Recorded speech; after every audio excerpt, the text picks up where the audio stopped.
जब ये लीला चल रही थी, भगवान ने मोहिनी अवतार लिया। मोहिनी अवतार ने राहु राक्षस का वध किया और देवताओं को अमृत पिलाया।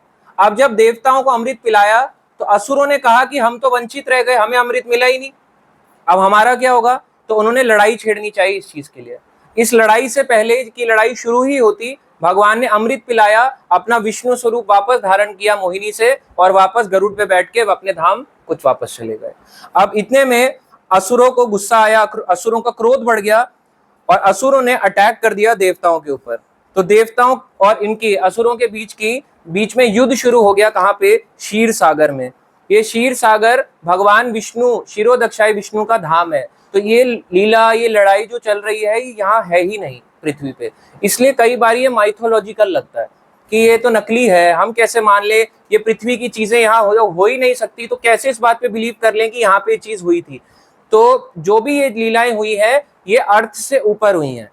भगवान का ऊपर धाम है क्षीर सागर। इसी हमारे यूनिवर्स के अंदर क्षीरोदक्षाई विष्णु का क्षीर सागर पे युद्ध स्टार्ट हुआ देवताओं और असुरों के बीच, जहां पे समुद्र का मंथन हुआ था। यहाँ पे जो लड़ाई स्टार्ट हुई, इसमें एक रूल था, रथ वाला रथ वाले से लड़ेगा, पैदल सैनिक पैदल सेना वाले से लड़ेगा, जो हॉर्स फाइटर है, घोड़े पे बैठ के घुड़सवार है, वो उससे ही लड़ेगा, और जो अश्व पे यानी घोड़े पे है और जो गज यानी हाथी पे है, वो हाथी वाले से ही लड़ेगा। तो सबकी अपनी अपनी बराबर वाले से फाइट स्टार्ट हुई।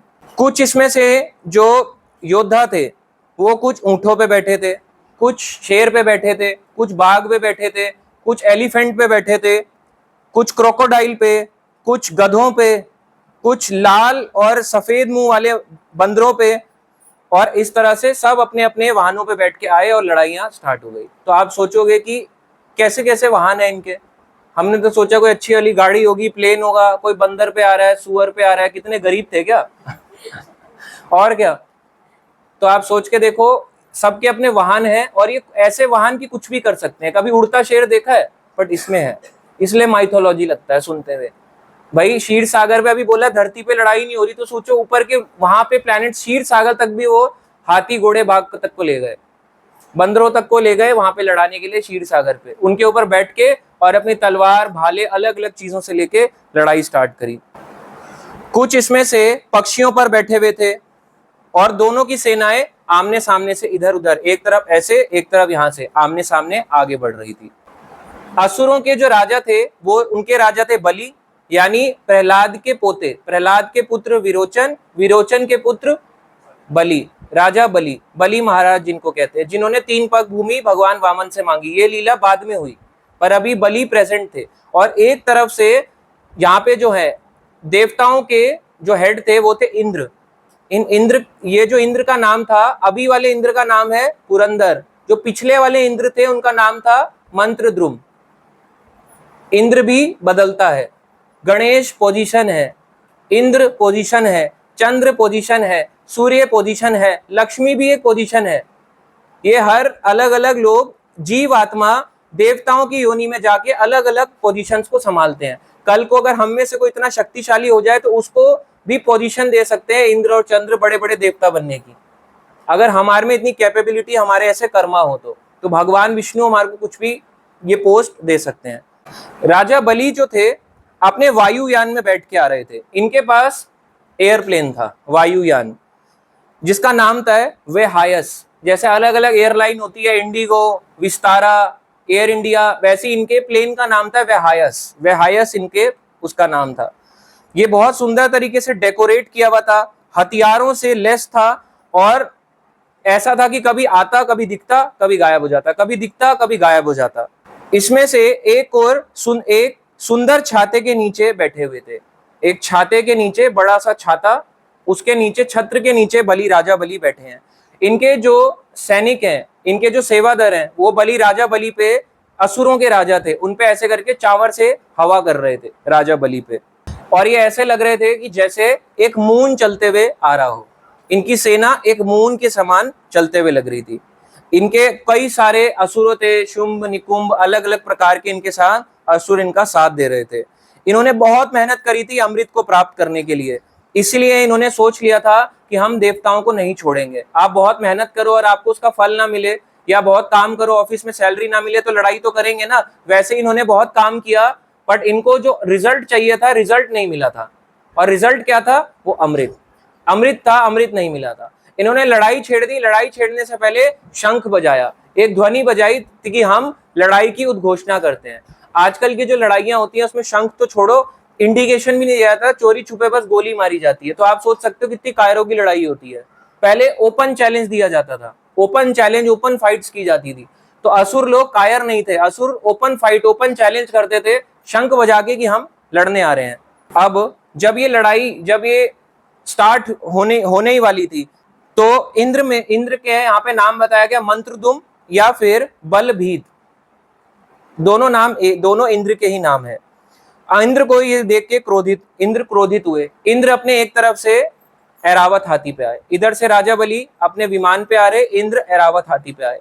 अब वो कोई साधारण हाथी नहीं था, आप सोचोगे नॉर्मल हाथी है, ये हाथी ऐसा था उड़ सकता है किसी भी डायरेक्शन में, ऊपर नीचे, ईस्ट वेस्ट नॉर्थ साउथ या डायगोनल, किसी भी डायरेक्शन में जा सकता है, किसी भी डायरेक्शन में हाथी जा सकता था। अपनी सूंड में ये हाथी पानी को और वाइन को स्टोर करके रखता था ताकि ऐसे करके छिड़काव कर सके देवताओं पे, वाइन का भी छिड़काव ऐसे करके ताकि ये हाथी कर सके, ऐरावत हाथी।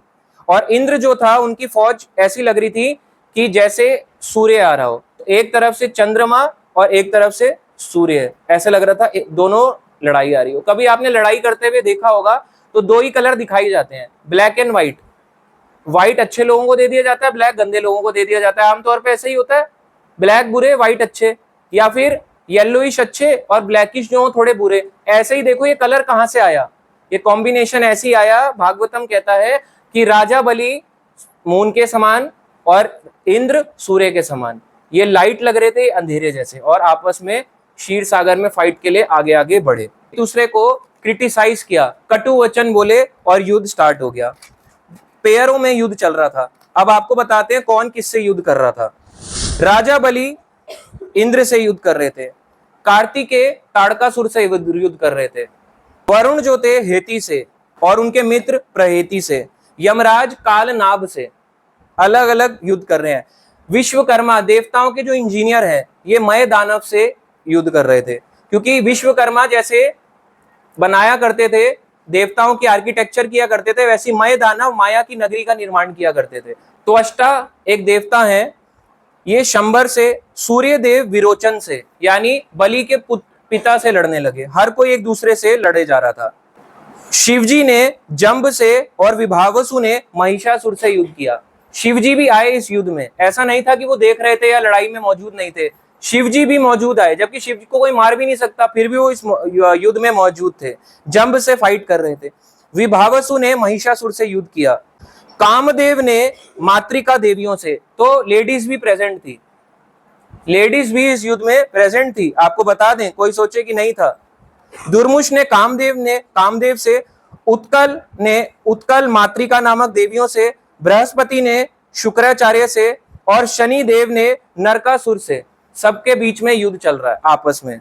दुर्गा देवी, उन्होंने भी इस युद्ध में भाग लिया, दुर्गा देवी ने भी इस युद्ध में भाग लिया, क्योंकि महिषासुर भी थे, तो असुर भी आ रहे हैं, देवी देवता भी आ रहे हैं। अब आप बोलोगे देवी देवता तो शक्तिशाली होते, बिल्कुल, शिवजी चाहते तो एक ही बारी में सबको मार सकते थे, दुर्गा मार सकती थी, बट लीला चल रही है कि हर कोई अपने अपने पेयर, अपने अपने दुश्मनों से लड़ाई कर रहा है। तो लड़ते लड़ते सैनिकों के किसी के हाथ कट गए, किसी के पांव कट गए, अमृत के लिए। जैसे कई बार मान लो एक ऑफिस में सैलरी ना आए, ऑफिस में लड़ाई हो गई बॉस एम्प्लॉइज के बीच में, और एक तरफ बॉस को उसके किसी के हाथ कट गए, पैर कट गए। जैसे अभी इतना बड़ा प्रोटेस्ट चल रहा था, क्या हुआ? रिजल्ट कुछ हुआ? जिसने मरना था वो मर गए, प्रोटेस्ट भी हो लिया, आपस में एक दूसरे को मार काट रहे हैं बस, और रिजल्ट फिर भी कुछ नहीं आया। लड़ाई कभी आज तक रिजल्ट लाई है?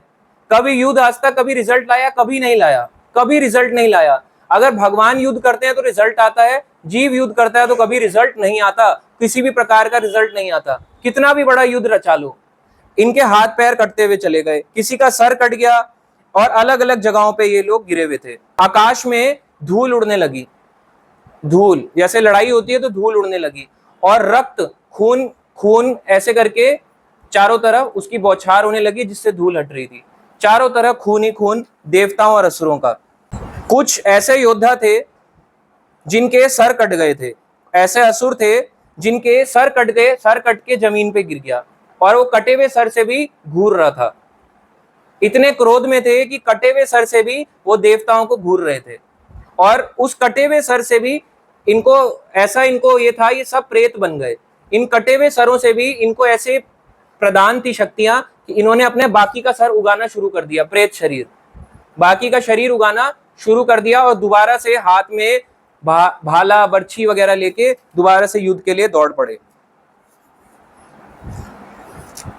तो यहाँ पे जो जो मृत्यु हुई इनकी, वो प्रेत बने। कई बार आप कहते हो युद्ध में जो मरता है ना वो स्वर्ग जाता है, बट अगर लड़ाई ही देवता और असुरों के बीच हो तो क्या बनेगा? प्रेत। मतलब सोचो, इतनी बड़ी पोजीशन से भी भूत प्रेत, जिससे हम लोग डर के भागते हैं। तो आप सोचो, ये युद्ध, ये जो लड़ाई चल रही है किस लिए चल रही है? सिर्फ अमृत के लिए, और अमृत खत्म भी हो चुका है। क्या रिजल्ट आएगा? रिजल्ट आएगा, अमृत खत्म, लड़ाई किसके लिए चल रही है? अभी इतना बड़ा जैसे आप देखना प्रोटेस्ट चल रहा है, बच्चे मर गए, लीक हो गया, आप किस लिए लड़ रहे हो भाई? कोई लॉजिक है? कह रहे हैं फ्यूचर के लड़ रहे हैं। फ्यूचर में अमृत प्रकट हुआ आज तक? नहीं। क्या फ्यूचर में, अगर हम फ्यूचर सोच के चले, ये नहीं होगा, चलो ये तो मटेरियल लेवल है, बट कभी कुछ सही होता दिखा है क्या? भौतिक संसार में हर चीज खराब ही होती है, कभी अच्छी नहीं होती। आपको एक सुख के पीछे उसके साथ दुख मौजूद मिलेगा। जब हम किसी सुख के पीछे भागते हैं, उसके साथ एक दुख पीछे इंतजार कर रहा होता है। दुख क्या था कि अमृत तो खत्म हो गया, लड़ के अपनी जानें भी गंवाए जा रहे थे सब, ऐसे इनकी बीच में फाइट चली जा रही थी। अब राजा बलि ने सोचा कि एक ही रास्ता है इस लड़ाई को खत्म करने का, इनके हेड को मार दो इंद्र को, लड़ाई अपने आप खत्म हो जाएगी।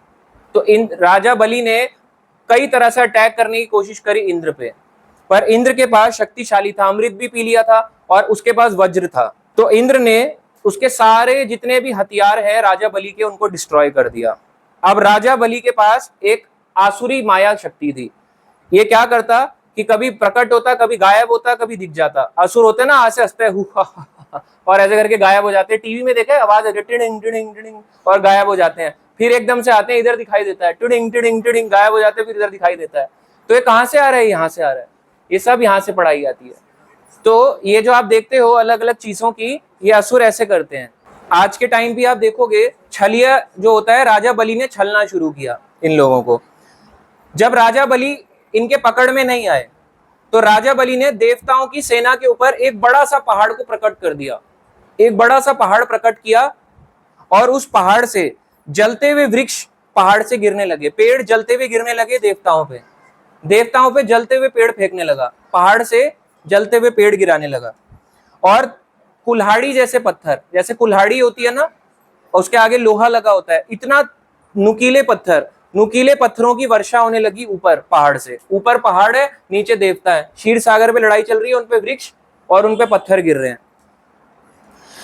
तो इससे कई सारे देवता चकनाचूर हो गए। अब बताओ, अमृत पिया था तो कहां गए? अमृत पिया था तो क्यों डेथ हो रही है? अमृत पिया था तो डेथ क्यों हो रही है?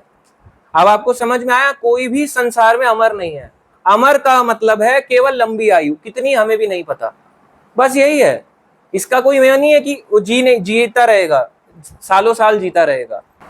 तो वहीं पे उसी समय कुछ करीब 100 मानव भक्षी नर और मादा असुर, जो पूरी तरह से नग्न थे, बिना कपड़ों के थे, उन्होंने अपने हाथों में त्रिशूल लिया और बोला, काट डालो, मार डालो, काट डालो। उसके नारे लगा रहे थे जोर जोर से असुर। असुरों की एक रीति होती है कि वो देवताओं से जलते हैं। ऐसे ही संसार में एक चीज होती है, जो भी भक्त नहीं होता वो अभक्त भक्त से जलता है।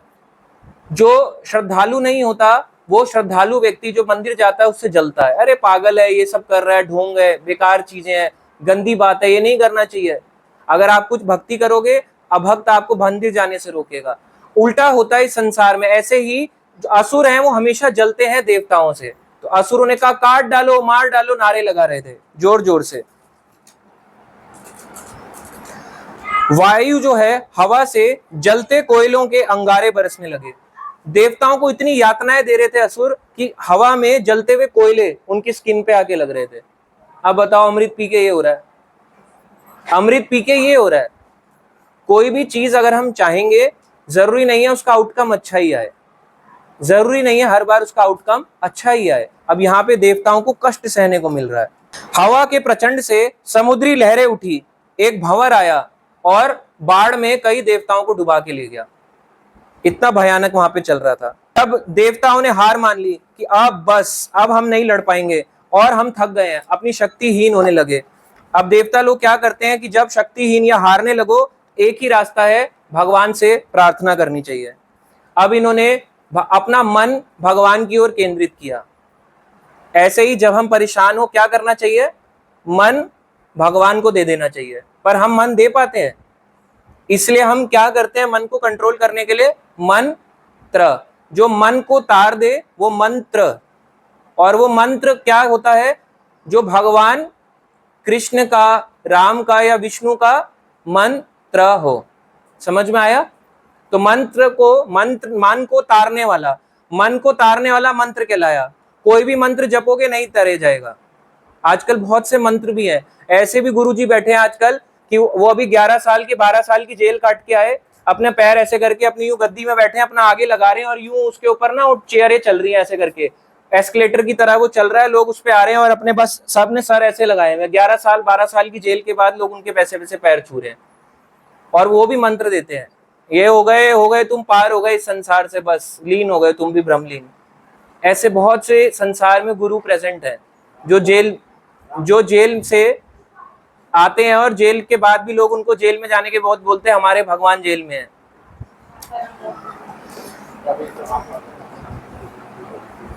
तो देवताओं को एक चीज समझ आ गई, अब एक ही रास्ता है भगवान विष्णु को प्रकट करने का, भगवान विष्णु को बुलाने का।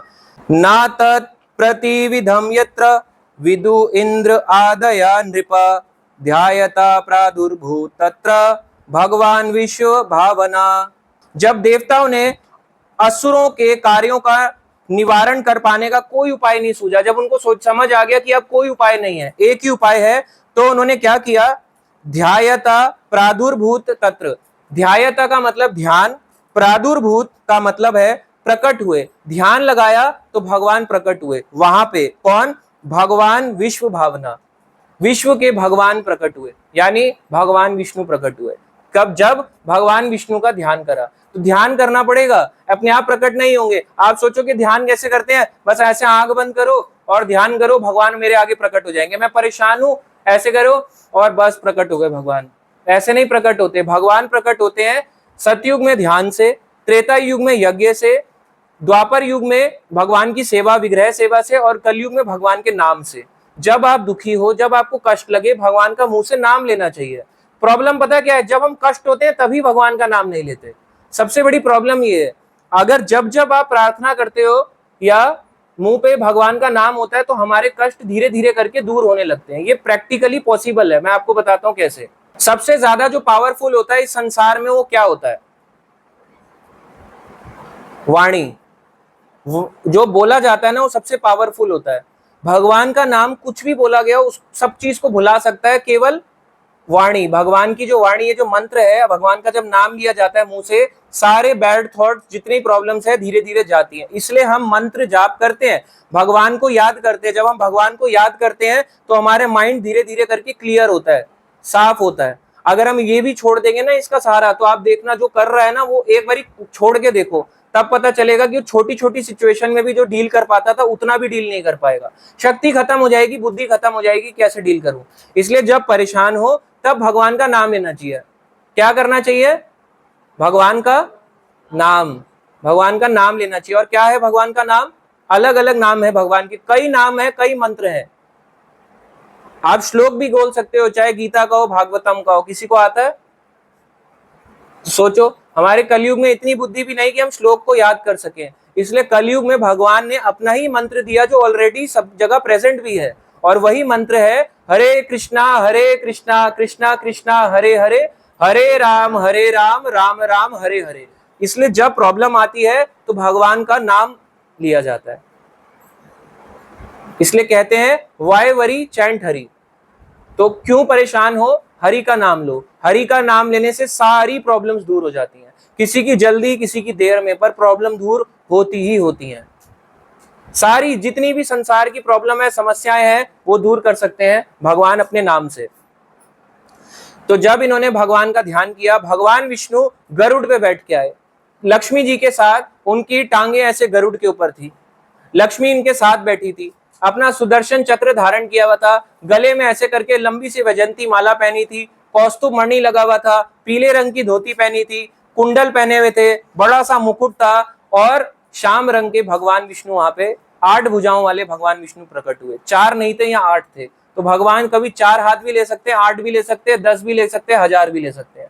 भगवान विष्णु यहाँ पे प्रकट हुए देवताओं की।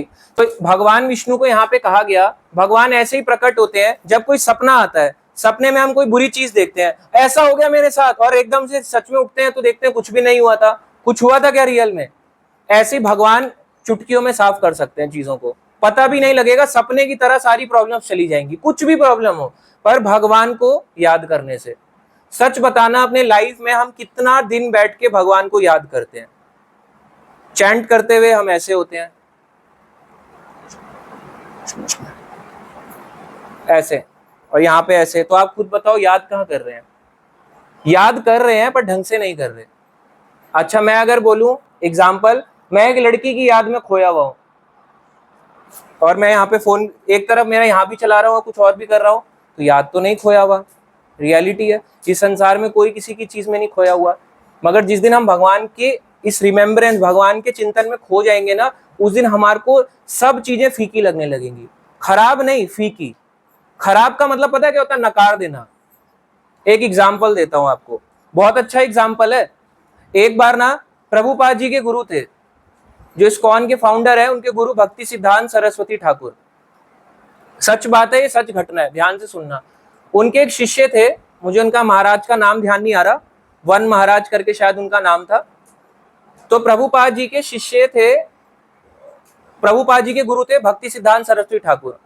भक्ति सिद्धांत को जो कहते हैं, कई बार उनको भी लोग प्रभुपाद प्रभुपाद बोल देते हैं। प्रभुपाद का सिंपल सा मतलब जो प्रभु के चरणों में रहते हो। तो इस्कॉन के आचार्य कौन है? क्या? भक्ति वेदांत स्वामी शीला प्रभुपाद, और उनके गुरु भक्ति सिद्धांत सरस्वती ठाकुर। समझ आया है दो नाम? तो इस्कॉन में प्रभुपाद, उनके गुरु भक्ति सिद्धांत। कभी कभी भक्ति सिद्धांत को भी उनके शिष्य प्रभुपाद बोल दिया करते थे। एक बार वन महाराज, एक सन्यासी थे, नंगे पैर घुमा करते थे, मायापुर में या जहां जाते नंगे पैर रहते थे। तो भक्ति सिद्धांत महाराज को ना ये ठीक नहीं लगा। उन्होंने अपने एक शिष्य को कहा कि जाओ, आप जाके इनके लिए जूता लेके आ जाओ। अपने एक शिष्य को कहा, वो इमीडिएटली गए, कलकत्ता से जूता लेके आए, एक सन्यासी को पकड़ा दिया।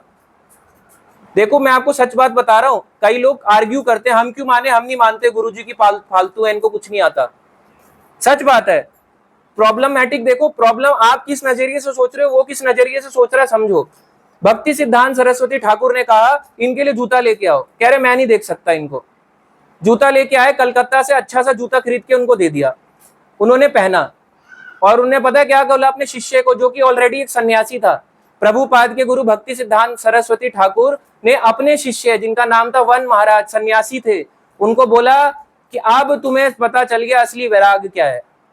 क्या था? वो कि जूता खरीद रहे हैं, बताओ क्या था असली वैराग यहाँ पे? क्या था बताओ, आप में कोई आंसर कर सकता है तो करो, कोई आंसर कर सकता है तो। उन्होंने कहा कि तुमने जूता पहना, अब तुम समझ पाए हो असली वैराग क्या है। मेरे से क्वेश्चन पूछा माता जी ने, बहुत अच्छा है। उन्होंने भक्ति सिद्धांत ने आंसर किया, भक्ति सिद्धांत सरस्वती ठाकुर इतने प्रैक्टिकल। उन्होंने कहा असली वैराग्य ये है, जो गुरु ने बोल दिया उसको बस अपने जीवन का प्राण धन मान लेना। बस बोला अपने प्राण दे दो, मर जाओ, बात खत्म। ऐसा होना चाहिए। ऐसे थोड़ा ना कि अरे हम नहीं कर सकते, प्राण दे दो तो दे दो, बात खत्म। जो बोला गया वो करो। अब तुम समझ गए युक्त वैराग्य क्या है। मैंने बोला जूता पहनो, पहनना पड़ेगा। मैंने बोला जूता उतारो, उतारना पड़ेगा। ऐसे ही होता है। आपको पता है, एक बारी गोवर्धन, ये भी रियल स्टोरी है, गोवर्धन की परिक्रमा लगाते हो, जब गोवर्धन के आगे कुसुम सरोवर आता है, कुसुम सरोवर के आगे एक मंदिर आता है, राधा राधाकांत मठ। अब वो इस्कॉन के अंडर में आता है। राधा राधाकांत मठ में ब्रह्मचारी थे, वहां पे माफिया रूल चलता है गोवर्धन में। बहुत लोगों को पता नहीं है, माफिया जो आप देखते हो ना, है ना, वो गन वाले जो होते हैं, गाने बनते हैं सारे, इस टाइप का माफिया रूल है। तो वहां पे माफिया रूल में एक बारी उनसे भक्त से हमने बात करी तो उन्होंने बताया कि यहाँ पे इस लैंड के पीछे इतनी लड़ाई हुई है, धमकाया गया, बोला गया मार डालेंगे, छोड़ो इस लैंड को, जबकि वो ऑफिशियली इस्कॉन ने खरीदा है लैंड। तो खरीदा गया, कुछ भक्तों ने उस लैंड को खरीद के इस्कॉन के अंडर में वो लैंड आया, बट उसमें इतनी माफिया रूल चला, बोले लैंड नहीं देंगे, कागज वागज जो भी है, लैंड हमारा है, बंदूक लेके रोज खड़े हो जाते थे। तो पता क्या बोला ब्रह्मचारियों से, महाराज थे, इनका नाम था परम पूज्य नव योगेंद्र स्वामी महाराज, कह रहे अगर वो तुम्हें गोली मारे, पत्थर फेंको, ईंट फेंको। तो उन्होंने कहा कि भाई हम कैसे कर सकते हैं, तो हम तो ब्रह्मचारी हैं। कह रहे मारो, क्यों नहीं मार सकते, भगवान के लिए मार रहे हो, अपने लिए थोड़ा ना मार रहे हो। अब ऐसे ही उन्होंने बोला कि जूता जो तुम पहन रहे हो ना, जूता तुम अपने मेरे लिए नहीं पहन रहे, मुझे तुम्हें दुख हो रहा है कि तुम्हारा पैर मैं देख नहीं पा रहा तुम्हारे को, पहनो जूता। तो ऐसे ही कभी कभी अपने मन की नहीं चलानी होती, कभी कभी हमें सुननी पड़ती है, क्या कोई पर्पस रहा होगा इसके पीछे, एवरीथिंग हैज अ पर्पस, कुछ ना कुछ पर्पस था इसके पीछे, ये रियलिटी है, बहुत बार इसका पर्पस है।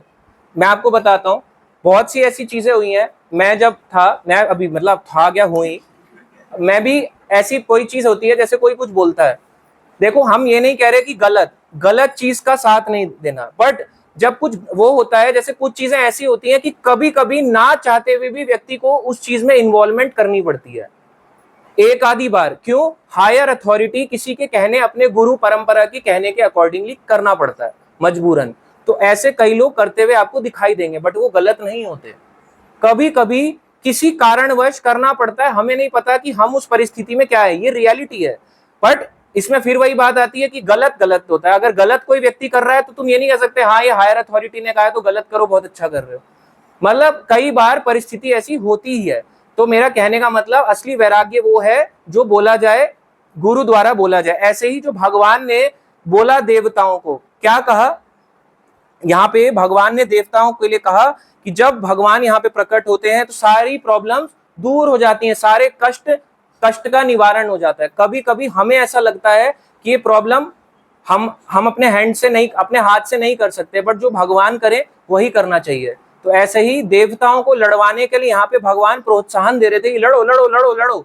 देवता लड़ना नहीं चाहते थे, पर भगवान ने ही उनको समुद्र मंथन के लिए प्रोत्साहित किया कि लड़ाई करो। स्टार्टिंग समुद्र मंथन को ये अमृत प्राप्त करने के लिए भगवान ने ही शुरू करवाया कि लड़ो। तो एक तरह से तो अटैक कर रहे हैं देवता, क्योंकि शुरुआत तो भगवान ने करवा दी। भाई लड़ाई बेशक असुर और देवताओं में चल रही थी, पर भगवान ने कहा ना ये चीज करो तो करनी चाहिए। इसको ही युक्त वैराग्य कहा गया, जो भगवान ने कहा, जो गुरु ने कहा स्वीकारो, बस दैट्स इट, नथिंग, बात खत्म। अब जब ये चीजें, लड़ाई इनके बीच में चल रही थी, भगवान विष्णु प्रकट हुए, जब उन्होंने देखा देवताओं को इतनी यातनाएं हो रही हैं, तो भगवान विष्णु पे कालनेमी नामक एक असुर था। ये कालनेमी त्रिशूल के साथ खड़ा था, इसने अपना त्रिशूल ऐसे करके गरुड़ के सर पे फेंका ताकि गरुड़ का सर कट जाए, भगवान विष्णु ने अपने हाथ से उस त्रिशूल को यूं करके पकड़ लिया, त्रिशूल को पकड़ा, और वापस त्रिशूल को पकड़ने के बाद उसी त्रिशूल से दौड़े और कालनेमी के वाहन शेर को और कालनेमी को मार डाला। कालनेमी भगवान विष्णु का बहुत समय से दुश्मन था, और यही कालनेमी जब भगवान विष्णु ने इस समुद्र मंथन की लीला में मार दिया, अगले जन्म में इसने प्रण लिया था कि मैं वापस बदला लूंगा, और ये क्या बन के आया, कंस। और यही कंस बन के आया जो आप देखते हो, देवकी के 6 पुत्र मारे, फिर 7वां भी मारना चाह रहा, फिर कृष्ण को भी मारना चाह रहा था, यही अगले जीवन में कंस बन के आया, कालनेमी। और बाकी के जो असुर थे उनको भी भगवान विष्णु ने मारा। जैसे ही मारा तो शुक्राचार्य उनके गुरु, अब देखो गंदी बुद्धि कैसे काम करती है, शुक्राचार्य ने दोबारा उनको जीवित कर दिया अपने संजीवनी मंत्र से। मृत संजीवनी एक विद्या थी, उससे मरे हुए व्यक्ति को दोबारा जिंदा कर दिया। अब सोचो कितनी वैसी बात है, एक तरफ मार रहे हैं भगवान विष्णु, दोबारा जीवित कर दिया, भगवान ने दोबारा मार डाला, फिर मार दिया उन सभी को। भगवान विष्णु ने भी अपनी शक्ति से इंद्र को, वायु को, सबको जीवित कर दिया।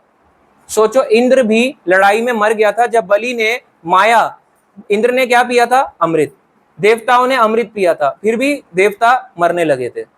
और जब देवता मर रहे थे तो भगवान ने उसी अमृत पिए हुए देवताओं को, इंद्र, चंद्र, सूर्य, वायु, इन सबको पुनर्जीवित कर दिया। इसका मतलब इतनी लड़ाई करी देवताओं ने, अमृत मिल जाए, क्या मिला, मृत्यु फिर भी मिल गई। तो डेथ को कोई रोक पाया है? कोई नहीं रोक पाया। डेथ एक ऐसी चीज है, साइकिल टक टक टक टक क्लॉक चल रही है, आपको भी नहीं पता मेरा नंबर कब आने वाला है। हम में से किसी को नहीं पता किसका नंबर कब इंतजार कर रहा है, आपको पता भी नहीं चलेगा, इमीडिएटली बैड न्यूज। ऐसे ही चलता है। इंद्र ने कहा गुस्से में बलि महाराज को देखते हुए, ए बलि, अगर तुम ऊपर जाना चाहते हो, मेरे लोगों को स्वर्ग लोक को आना चाहते हो, मैं किसी को जाने नहीं दूंगा, मैं उसको पहले ही मार के नरक में भेज दूंगा। ये इंद्र ने चैलेंज किया कि जो भी ऊपर के लोगों को या वैकुंठ को ऐसी जाना चाहता है बिना योग्यता के, मैं उसको मार के नरक भेज दूंगा। इंद्र ने चैलेंज करा बलि राजा बलि को, और राजा बलि ने कहा कि वो किसी भी प्रकार की मृत्यु से उनको किसी भी चीज का भय नहीं है, क्योंकि वो जानते थे मृत्यु आज नहीं तो कल सबको आनी ही आनी है। और एक चीज उनको ज्ञान था, क्या? कि मेरे जो दादा थे प्रहलाद, वो बहुत महान भक्त थे, उनके लिए तो भगवान स्वयं प्रकट हुए हैं, तो मृत्यु से भय कैसा। इसलिए अपनी लड़ाई में अड़िग थे। तो सोचा कि लड़ना है तो केवल लड़ाई पे ही फोकस करना है, चाहे मृत्यु भी आ जाए। अब देखो इसमें एक समझने वाली बात है। इंद्र ने कहा कि जो भी बिना आज्ञा के ऊपर स्वर्ग लोक के ऊपर ऊपर आगे बढ़ता है, इंद्र उसको मार के नरक में भेज देते हैं। ऐसे ही जब अर्थ से रॉकेट छोड़ा जाता है, साइंस बोलता है कि रॉकेट में 4-15-20 साइंटिस्ट बैठे और ऊपर चले गए, मून पहुंच गए, तो कोई मून जा ही नहीं सकता। आप कहोगे कैसी बात कर रहे हो, ऐसे कैसे पॉसिबल है, मून तो हमने देखा है, गए हुए हैं। एक बात बताओ, मून में साइंटिस्ट कहता है ग्रेविटी नहीं है, अगर ग्रेविटी नहीं है तो पैर कैसे रख रहा है? पर वहां पे तो हम देख रहे हैं ग्रेविटी है, झंडा भी गड़ा हुआ है, तो झंडा बिना ग्रेविटी के कैसे गड़ गया? तो ऐसे ही हमारे को कई तरह के साइंस ने बहुत मूर्ख बनाया, कई हजारों सालों से मूर्ख बनाते आ रहे हैं। साइंस केवल आज से नहीं, विज्ञान हमेशा से जो हमारा साइंस है हमारे को पागल बनाते हुए आ रहा है कई सालों से। उनको पता है हम लोग मूर्ख हैं, सच बात है। कोई भी मून तक नहीं जा पाया आज तक, इंसान ऐसे नहीं जा सकता। एक तरीके से जा सकता है, ध्यान करके चंद्रदेव का, ऊपर के लोकों के देवताओं का ध्यान करके ऊपर के लोकों में जा सकता है, इसी शरीर के साथ या इस शरीर को छोड़ने के बाद जा सकता है। मगर कोई ऐसे नहीं जा सकता कि बस अपना रॉकेट लॉन्च किया, रॉकेट लॉन्च करके पहुंच गया। एक बात बताओ, जब आपको एक बॉर्डर क्रॉस करनी होती है, इंडिया से पाकिस्तान या इंडिया से नेपाल भी जाना है, तो भी वीजा या कुछ ना कुछ आधार कार्ड चाहिए होता है। आप डायरेक्ट ऐसे नहीं जा सकते। और यहाँ धरती का आदमी जिसकी योग्यता भी नहीं है और आराम से ऐसे करके जा रहा है, एस्ट्रोनॉट्स, ये सब पागलपंती है। ये बहुत बड़ा एजेंडा है पैसा खाने का, हम लोगों का पैसा खा के हम जैसों को मूर्ख बनाने का, और कुछ नहीं है। सारे के सारे जितने भी हैं, इंडिया से लेके बाहर तक के सैटेलाइट्स, कंप्लीट सैटेलाइट थ्योरी काम करती है वाईफाई वगैरह में, बट सैटेलाइट कोई भी मून तक नहीं जा पाया। पहले सन आता है फिर मून आता है। अगर मून बाद पहले आ गया, कोई नहीं जा सकता मंगल पे भी, कोई भी नहीं जा सकता मंगल। यही तो बात है, ये तो और दूर है, मंगल सोम ग्रह से भी दूर है। पहले ये आएगा सूर्य, फिर चंद्र आएगा, उसके बाद मंगल ग्रह, उससे भी दूर है। तो कैसे पहुंच जाएंगे, जिसकी दूरी कम से कम करोड़ों मील है। करोड़ों मील जिसकी दूरी है, वहां पे पहुंचना ही पॉसिबल नहीं है। तो आप सोच के देखो कैसे पहुंचोगे वहां पे। 9 करोड़ मील से भी ज्यादा है। अब आप लगा लो 9 करोड़ मील, यहाँ 2000 किलोमीटर तो लोग जा नहीं पाते, उसमें ही लोग जाते हैं बस में, प्रभु जी हालत खराब हो गई, कोई उल्टियां कर रहा होता है, किसी को 10 लग जाते हैं, कोई पानी पी रहा है, कोई बीमार है, अगले दिन हॉस्पिटलाइज हो गया, कईयों के लिए कुछ हो गया, बैंडेड लग रही हैं, पानी का वो हो गया, पानी की कमी हो गई, कोई घूम नहीं पा रहा, यात्रा पे जाते हैं 2 दिन सो जाते हैं लोग, 2000 किलोमीटर तो ट्रेवल नहीं हो पा रहा। आप सोच के देखो, करोड़ों मील जाने की बात कर रहे हैं लोग, कैसे जाएगा? आपको क्या लगता है एस्ट्रोनॉट में इतना बिठाया, यू आराम से उड़ते हुए जा रहा है, मस्त खाना पीना खा भी रहा है, एक्सरसाइज भी कर रहा है, उसमें एक्सरसाइज भी कर रहा है, सब कुछ कर रहा है और पहुंच गया? सब पागल बनाने के तरीके, सब साइंस का पागल बनाने का तरीका है। हमारा पैसा खाते हैं, हम ही पागल बनाते हैं। इंद्र ने ललकारा राजा बलि को, तो राजा बलि को किसी से भय नहीं था। इंद्र ने अपना वज्र फेंक के बलि पे मारा। बलि जो है धरती पे गिर गए, और उनका वायुयान जो प्लेन था वो भी धरती पे ऐसे आके गिर गया। उसी समय उनका बलि का एक सेवक, उसका दोस्त जंबासुर वहां पे आया और देखता है कि बलि जो है एकदम मूर्छित पड़े हुए हैं। तो जंबासुर अपने शेर पे बैठ के इंद्र पे अटैक करता है, इंद्र के कंधों पे अपनी गदा से और इंद्र के हाथी पे। तो ऐरावत ने भूमि पर घुटने टेक दिए और ऐसा हो गया जैसे अचेत हो जाता है। अभी लड़ाई चल रही है, अब अगला आया जंबासुर। तो इंद्र ने उसी समय अपने सारथी मार्तली को बुलाया और इंद्र का एक रथ आया जिसमें 1000 घोड़े थे। इंद्र का घोड़ा आया, इंद्र का रथ आया और उसने जंबासुर पे अटैक किया और इंद्र ने जंबासुर की गर्दन को अपने वज्र से काट डाला। तो जब ये चीज पता चल रही कि लड़ाई चल रही है, नारद मुनि थोड़ा चाहते थे थोड़ा और इसमें लड़ाई बढ़े। नारद मुनि गए असुरों के पास। तो नारद मुनि जंबासुर के दोस्तों के पास गए, उनके फ्रेंड्स के पास, नमूची, बल और पाक, ये 3 राक्षसों के पास, असुरों के पास। बोलते हैं कि तुम्हारे दोस्त, तुम्हारे जो संबंधी थे जंबासुर, उनका वध हो गया है, जाओ इंद्र से जाके लड़ाई करो। अब तीनों के तीनों इंद्र से लड़ने चले गए। इन्होंने बाणों की वर्षा करी और इंद्र को एक बाणों के पिंजरे में कैद कर लिया, चारों तरफ बाणों के पिंजरे में कैद कर लिया। इंद्र इस पिंजरे से बाहर आए अपने रथ और सारथी के साथ। इंद्र ने बल और पाक का भी अपने वज्र से गला काट डाला। अब ये गला काट डाला, देखो कितनी लड़ाई चल रही है। किस लिए बताया अभी आपको? इसके लिए, किसके लिए? एक अमृत के लिए, जो कि खत्म भी हो गया। ऐसी यहां भी लड़ाई चलती है, चलती है नहीं चलती, आप बताओ। टॉपिक खत्म, फाइट, ऑलवेज फाइट चलती रहती है। जब आप सोचो बड़े लोकों में भी, देवता और असुरों में भी फाइट हो सकती है, तो धरती के मनुष्य में क्या फाइट नहीं हो सकती? कौन सा इस संसार में धरती का मनुष्य जो फाइट नहीं करता? हर कोई कर सकता है। और जबकि एक ही परिवार के सदस्य हैं, एक ही परिवार के तो सदस्य हैं। कश्यप मुनि के पत्नी ही अदिति थी, उनसे देवता, और दीति से सारे असुर आए।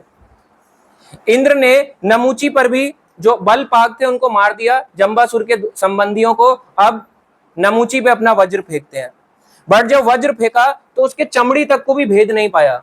इंद्र हैरान हो गए कि जिस वज्र ने बिल्कुल मार ही डाला था वृत्रासुर को, ये उसकी चमड़ी को भी भेद नहीं पाया। तो इंद्र डर गए। इंद्र ने कहा कि शायद अब वज्र की शक्ति खत्म हो गई है, मेरा जो वज्र है ना बेकार काम नहीं करता है। कहते मैं अब इस वज्र को नहीं रखूंगा। ये तो भक्त है इंद्र। जिस स्वर्ग लोक में हम जाना चाहते हैं, भगवान की कृपा से उसको वज्र मिला, अब वो कह रहा है कि वज्र काम नहीं करता, ये मार नहीं पा रहा, मुझे वज्र नहीं रखना। ये इंद्र की हरकत है। अब आप देखो उसी इंद्र के लोक में हम जाना चाहते हैं। फिर एक आकाशवाणी हुई, दिव्य आकाशवाणी। आकाशवाणी ने कहा कि नमूची जो है ना तो सूखे ना ही गीले हथियार से मरेगा, ना तो सूखे ना गीले हथियार से मरेगा, क्योंकि मैंने, भगवान की आकाशवाणी हुई कि मैंने इसे एक दिव्य वरदान दिया है, तो तुम्हें एक अलग वे इसको ढूंढना पड़ेगा मारने का। तो इंद्र ने विचार किया और इंद्र ने झाग जो होता है, झाग, ना तो झाग वो गीला था ना सूखा था। झाग कंप्लीट गीला भी नहीं होता ना ही सूखा होता है, दोनों का मिक्सचर में होता है, बीच में आता है। तो इंद्र ने झाग के साधन से नमूची के गर्दन को अपने वज्र से काट डाला। झाग के साधन से, क्योंकि वज्र क्या है? सूखा, और अगर गीला हथियार हो तो भी नहीं मार सकते। तो सूखे हथियार मतलब गीले और सूखे के बीच का, झाग के हथियार से, झाग से और अपने वज्र से लेके नमूची का गला काट डाला। फाइनली इंद्र पे भी पुष्पवृष्टि हो गई कि भाई बहुत असुरों को इसने मार गिराया। अब जब ब्रह्मा जी देख रहे थे एक ही परिवार के लोग आपस में लड़ रहे हैं, एक ही परिवार के तो सदस्य हैं, क्यों आपस में लड़ रहे हैं, तो उन्होंने देखा कि असुरों का कुल समाप्त होने वाला है। ब्रह्मा जी ने कहा ये सब तो मेरे से ही देवता उत्पन्न हुए, मेरे ही आगे प्रजा में, ये भी मेरी सृष्टि में आगे असुर भी उत्पन्न हुए, असुर नष्ट हो गए तो कैसे चलेगा। तो भगवान ब्रह्मा जी ने नारद मुनि को कहा कि आप जाइए और इस युद्ध को रुकवाइए। नारद मुनि देवताओं के पास गए और युद्ध रोकने के लिए उन्होंने कहा। सारे देवता नारद मुनि की बात मानी और वापस अपने अपने घर, अपने स्वर्ग लोकों में जहां जहां थे वो लौट गए। तो नारद मुनि भक्त के कहने पे उन्होंने इस बात को मान लिया। नारद के ही कहने पे जितने असुर जीवित थे, जीवित असुर राजा बलि को अस्तगिरी पर्वत पर ले गए। एक पर्वत है जो इस पृथ्वी के बाहर है, अस्तगिरी पर्वत। कहाँ है ये तो देखना पड़ेगा, वही गूगल मैप तो नहीं बता पाएगा अर्थ के बाहर। तो अस्तगिरी पर्वत पर ले गए। अस्तगिरी पर्वत पर ले गए, वहां पे शुक्राचार्य ने जितने भी मृत असुर थे, जिनके हाथ पैर नहीं कटे थे, जिनको कटे थे उनको जीवित नहीं कर सकते थे, बट जिनके हाथ पैर नहीं कटे थे, शुक्राचार्य ने उन सबको जीवित कर दिया। अपनी संजीवनी विद्या से उन्होंने राजा बलि को भी वापस जीवित कर दिया, जिसको इंद्र ने वज्र फेंक के मारा था और धरती पे गिर गया था। बट क्योंकि बलि के हाथ पैर नहीं कटे थे, राजा बलि दोबारा जीवित हो गया। अब राजा बलि को अपनी हार स्वीकार हुई और राजा बलि को इस बात का शोक नहीं था, क्योंकि वो जानते थे कि जो भी कुछ होता है वो किसकी इच्छा से होता है? भगवान की। कौन से भगवान? भगवान विष्णु या कृष्ण। और इनमें से किसी की इच्छा नहीं चलती, जो भगवान चाहेंगे वैसा होगा। किसी और की इच्छा से नहीं, ये भगवान की इच्छा थी, भगवान की इच्छा से युद्ध हुआ, भगवान की इच्छा से युद्ध टला, भगवान की इच्छा से ही मैं युद्ध हारा। ये बलि को स्वीकार था जो कि इंद्र को स्वीकार नहीं था।